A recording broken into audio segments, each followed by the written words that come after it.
ಶ್ರವಣ ನ್ಯೂನತೆ ಹೊಂದಿದ ಮಕ್ಕಳೊಂದಿಗೆ ಹುಟ್ಟುಹಬ್ಬ. ಗಂಗಾವತಿ ಸಮೀಪದ ಶ್ರೀರಾಮನಗರದ ಸಮಯ ಮಂಥುಲಾ ವೆಂಕಟರತ್ನಂ ಅಂಜೂರು ಕ್ಯಾಂಪಿನ 73ನೆಯ ಜನ್ಮದಿನದ ಅಂಗವಾಗಿ ಅವರ ಕುಟುಂಬಸ್ಥರೊಂದಿಗೆ ಶನಿವಾರದಂದು ದಾಸನಾಳ ಗ್ರಾಮದ ERD ಸಂಸ್ಥೆಯನಾದ ಬಿಂದು ಶ್ರವಣ ನ್ಯೂನತೆ ಮಕ್ಕಳೊಂದಿಗೆ ತಮ್ಮ ಹುಟ್ಟುಹಬ್ಬವನ್ನು ಆಚರಿಸಿಕೊಂಡರು.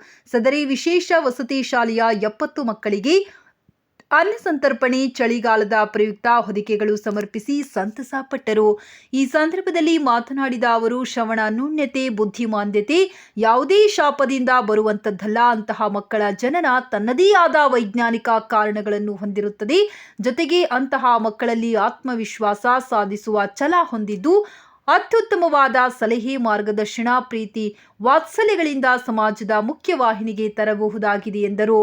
ಸಂತಸ ವ್ಯಕ್ತಪಡಿಸುವುದರ ಜೊತೆಗೆ ಇಂತಹ ಮಕ್ಕಳ ಸೇವೆ ದೇವರ ಸೇವೆಗೆ ಸಮ ಎಂದು ಹೇಳಿದರು.